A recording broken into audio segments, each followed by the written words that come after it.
Hi guys, welcome to my YouTube channel. I am Smeena Gupta. आज हम करेंगे क्लास 10 का topic types of chemical reaction, combination reaction, displacement reaction, double displacement reaction, oxidation and reduction reaction. So let's get started. So students, there are 5 type of chemical reaction. First is combination reaction, second is decomposition reaction, third is oxidation and reduction reaction, fourth is displacement reaction, and fifth is double displacement reaction. So we have to learn these 5 type of chemical reaction. हम एक one by one करके ये इन सभी reactions को discuss करेंगे। सो आज हम दो रिएक्शंस को डिस्कस करेंगे। First is combination reaction and second is displacement reaction. Okay, so let's get started. So first is combination reaction. When two or more substances, elements or compounds combine to form a single product, the reaction are called combination reaction. When जब दो या दो से ज्यादा substances combine होकर एक single product दे, then that reaction is known as combination reaction. For example, here is one substance A and second substance B.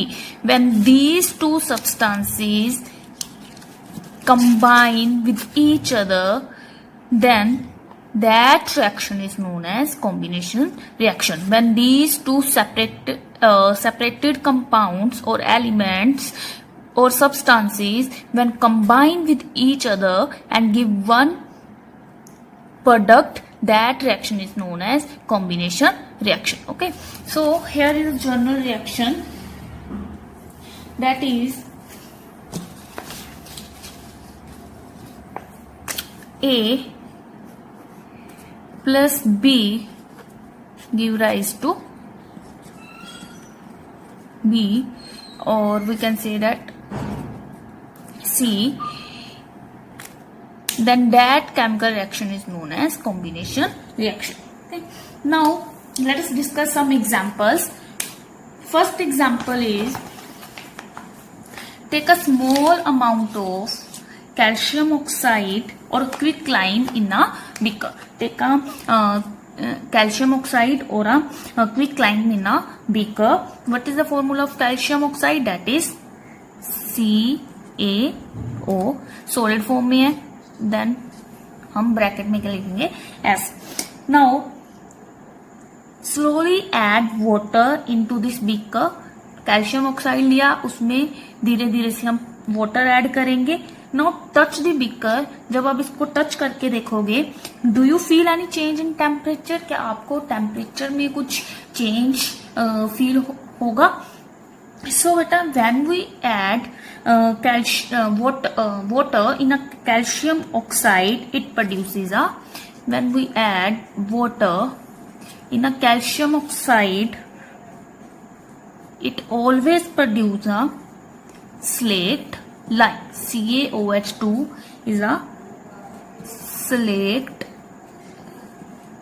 line. Okay, when calcium oxide react vigorously with water to produce the slaked line, it releases a large amount of heat. ये हमेशा large amount of heat produce करेगा. इसलिए जब हम beaker को touch करके देखेंगे तो क्या होगा, वो बीकर हमें गर्म फील होगा, because it releases a large amount of heat, right. So in this reaction क्या हो रहा है, इस रिएक्शन में calcium oxide and water combine to form a single product, right. क्या हो रहा है कि दो जो रिएक्टेंट्स हैं वो कंबाइन होकर एक सिंगल प्रोडक्ट फॉर्म कर रहे हैं, that is calcium hydroxide. Okay, such a reaction in which single product is formed from two or more reactant is known as combination reaction. तो एक सिंगल प्रोडक्ट बन रहा है कहां से, जब दो या दो से ज्यादा रिएक्टेंट्स आपस में क्या कर रहे हैं, कंबाइन कर रहे हैं, तो हमारे पास एक सिंगल प्रोडक्ट आ रहा है. So that reaction is known as combination reaction. Okay, let us discuss some more examples of combination reaction. For example, burning of coal.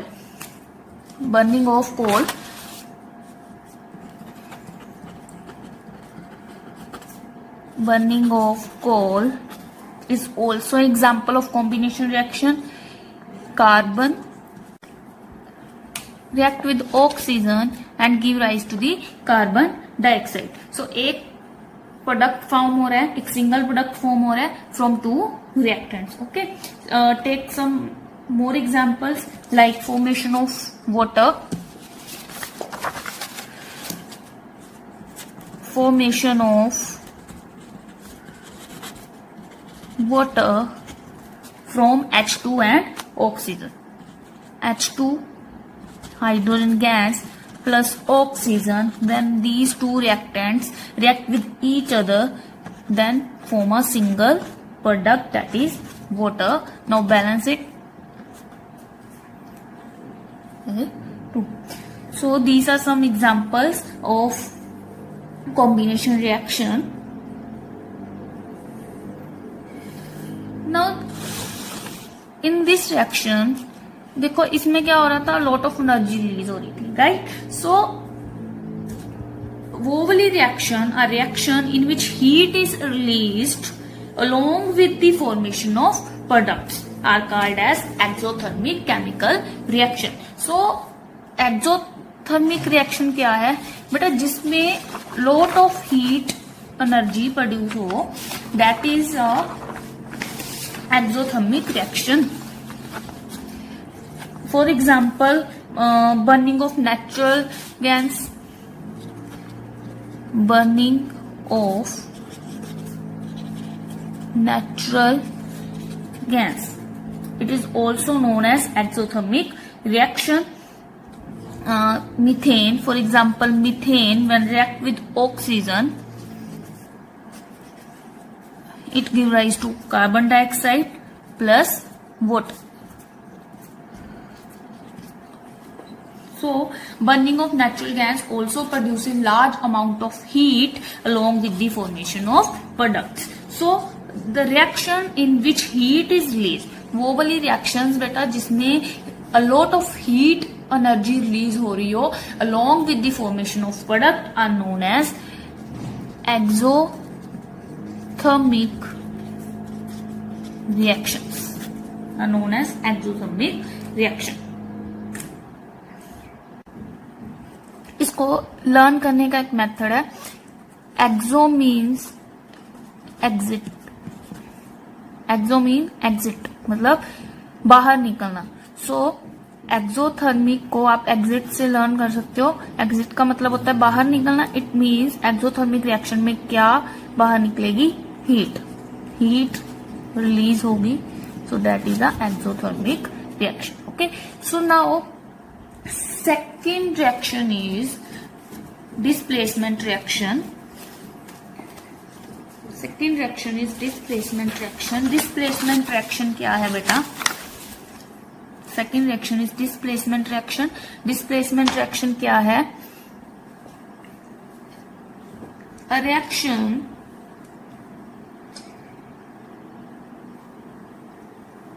wherein the atom or a set of atom is displaced by another atom in a molecule, that is a displacement reaction. Displacement reaction क्या है कि जिसमें एक atom या set of atom को displace किया जाए किसी दूसरे एटम के द्वारा, that is a displacement reaction. General reaction is A plus C give rise to A C plus B. क्या हो रहा है यहाँ पे कि बी की जगह ए आ रहा है. ए जो एटम है वो बी एटम को डिस्प्लेस कर रहा है. सो हमारे पास this is a general reaction. The list of metals arranged in the order of their decreasing activities. Metals की लिस्ट है जिनको अरेंज किया गया है उनकी डिक्रीजिंग रिएक्टिविटी के according. So first is potassium is most reactive metal. sodium, calcium, magnesium, aluminium. Down जैसे जैसे हम डाउनवर्ड जाते जाएंगे वैसे वैसे जो रिएक्टिविटी है वो डिक्रीज करती जाएगी. So potassium is more reactive than sodium, then zinc, then reactivity series को लर्न करने के लिए हमारे पास एक मेथड है। हम उसको लर्न करने के लिए निमोनिक्स वे में लर्न करेंगे। सो आप अपने वे में, अपनी लैंग्वेज में कोई भी निमोनिक्स बना सकते हो। कोई भी आप एक पोइट्री के फॉर्म में उसको बना सकते हो। So here is P for please, S for stop, please stop corona mega affair, gistfully, it leads happy country, make sure properly guarded. So in this way you can learn this whole reactivity series. You can make mnemonics in your own language. So in this way we can learn the reactivity series. P for please, S for stop, C for corona, M for mega, A for affair, Z for gistfully, I for it, L for leads, H for happy, C for country, M for make, S for sure, P for properly, G for guarded. Okay. Take 3 iron nails and clean them rubbing with the sandpaper. हमने 3 iron की nails लेनी है, उसको clean करना है, rub करना है with the sand paper.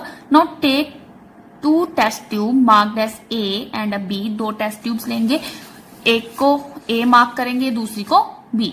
Now in each test tube take about 10 ml of copper sulphate. Now हम क्या करेंगे, दोनों टेस्ट ट्यूब में 10 ml क्या लेंगे, copper sulphate. Tie 2 iron nail with the thread and immerse them carefully in the copper sulfate solution. So in this test tube इसमें क्या है, कॉपर सल्फेट का सोल्यूशन है। ओके, सो हम क्या करेंगे, 2 आयरन नेल्स को टाई करेंगे थ्रेड के साथ एंड उसको कॉपर सल्फेट के सोल्यूशन में अबाउट 20 मिनट्स के लिए उसको हम इमर्स रखेंगे in the copper sulphate solution. Okay, now After 20 minutes, take out the iron nail from that copper sulfate solution. तो 20 मिनट्स के बाद हम क्या करेंगे, आयरन नेल्स को निकाल लेंगे from the copper sulphate solution. Then उसके बाद हम बेटा क्या करेंगे, कंपेयर करेंगे the intensity of the blue color of copper sulfate solution in the test tube A and B. हम क्या देखेंगे कि जो why does iron nail become brownish in color and blue color of copper sulfate solution fade. हम देखेंगे कि जो iron nail है उसका कलर ब्राउनिश क्यों हो गया है और जो copper sulphate blue in colour था वो फेड क्यों हो गया है। So here is a reaction, जब आयरन कॉपर सल्फेट के साथ रिएक्ट करती है तो क्या बनता है, FeSO4 प्लस कॉपर। इस रिएक्शन में क्या हो रहा है, देखो iron has displaced or remove another element that is copper from copper sulphate to form a iron sulphate and the copper. Okay, so this is a displacement reaction. अब हम इसमें अगर देखें तो इस केस में क्या है, आयरन ऊपर है, आयरन के बाद लेड है, फिर हाइड्रोजन, फिर कॉपर है, राइट। सो आयरन की जो हम कह रहे हैं कि रिएक्टिविटी सीरीज क्या है, रिएक्टिविटी सीरीज में मेटल्स को, एलिमेंट्स को अरेंज किया है in the decreasing order of the reactivity, right. So इस केस में जो आयरन है, ठीक है, आयरन जो है वो ऊपर है और जो कॉपर है वो डाउनवर्ड है, right. So it means iron की जो रिएक्टिविटी है वो कॉपर से ज्यादा है, iron is more reactive than copper, right. So इसीलिए जो आयरन है बेटा वो क्या कर रहा है, कॉपर को डिस्प्लेस कर रहा है और रिमूव कर रहा है अपनी प्लेस से फ्रॉम द कॉपर सल्फेट, और उसकी जगह आकर वो सल्फेट के साथ क्या कर रहा है, एक बॉन्ड फॉर्म कर रहा है और क्या बन रहा है, FeSO4, right. So displacement reaction में बेटा क्या होता है कि एक हाईली रिएक्टिव मेटल, एक हाईली रिएक्टिव एलिमेंट दूसरे लेस रिएक्टिव एलिमेंट को क्या करता है, डिस्प्लेस करता है फ्रॉम दैट रिएक्शन। ओके, अगर हम इसको देखें, iron, right, copper, iron copper sulphate, iron copper sulphate है, राइट। आयरन और कॉपर सल्फेट आपस में रिएक्ट कर रहे हैं, जस्ट हो क्या रहा है, देखो ये हो रहा है यहाँ पे कि जो हमारे पास आयरन है, आयरन किसको डिस्प्लेस कर रही है, कॉपर को, राइट। सो क्या हो रहा है यहाँ पे, कि जस्ट आयरन क्या कर रही है, आयरन कॉपर को हटा के सल्फेट के साथ बॉन्ड फॉर्म कर रही है और हमारे पास क्या बन रहा है, iron sulphate plus copper, right. Iron किसके साथ रिएक्ट कर रही थी, कॉपर सल्फेट के साथ, right. So iron is more reactive then the copper. So iron क्या कर रही है, कॉपर को डिस्प्लेस कर रही है और उसकी जगह पे आके अटैच हो रही है, बॉन्ड फॉर्म कर रही है विद दी सल्फेट और हमारे पास क्या बन रहा है, iron sulphate plus copper, right. So समझ आया बेटा कि क्लियर है कि एक highly reactive metal less reactive metal को डिस्प्लेस करती है और उसकी जगह आके अपना बॉन्ड फॉर्म करती है, that is a displacement reaction in which element displace और remove the another element. Okay, so that is a displacement reaction. Take another example, एक दूसरी एग्जांपल लेते हैं हम, दैट इज अ जिंक अगर रिएक्ट कर रहा है कॉपर सल्फेट के साथ तो हमारे पास क्या बन रहा है, zinc sulphate plus copper, right. अगर हम रिएक्टिविटी सीरीज देखें तो रिएक्टिविटी सीरीज के केस में अगर हम जिंक को देखें और कॉपर को कंपेयर करें तो zinc is at the top as comparison to copper, right? It means zinc is more reactive element than the copper. So it means zinc क्या करेगा, कॉपर को डिस्प्लेस करेगा और उसकी जगह आके बॉन्ड फॉर्म कर लेगा, राइट। So इस केस में क्या हो रहा है कि जो जिंक है वो कॉपर को डिस्प्लेस कर रहा है और जिंक सल्फेट बन रहा है प्लस कॉपर जो है वो बाहर निकल रहा है। Okay, so that is a displacement reaction. So these are some displacement reaction के बेस पे बोर्ड में कई बार ऐसे क्वेश्चन पूछे जाते हैं जैसे कि can copper sulphate solution be stored in a iron container, क्या हम कॉपर सल्फेट सोल्यूशन को आयरन कंटेनर में स्टोर करके रख सकते हैं। सो ऐसे क्वेश्चन कई बार पूछ लिए जाते हैं on the basis of displacement reaction. आप इस क्वेश्चन को सोल्व कर सकते हो with the help of reactivity series. Video में हम फर्दर रिएक्शंस को करेंगे, further type of chemical reaction करेंगे। आज हमने कॉम्बिनेशन रिएक्शन और डिस्प्लेसमेंट रिएक्शन की है। नेक्स्ट वीडियो में हम डबल डिस्प्लेसमेंट रिएक्शन और डीकम्पोजिशन रिएक्शन को डिस्कस करेंगे। Okay, till bye bye, stay home, stay safe.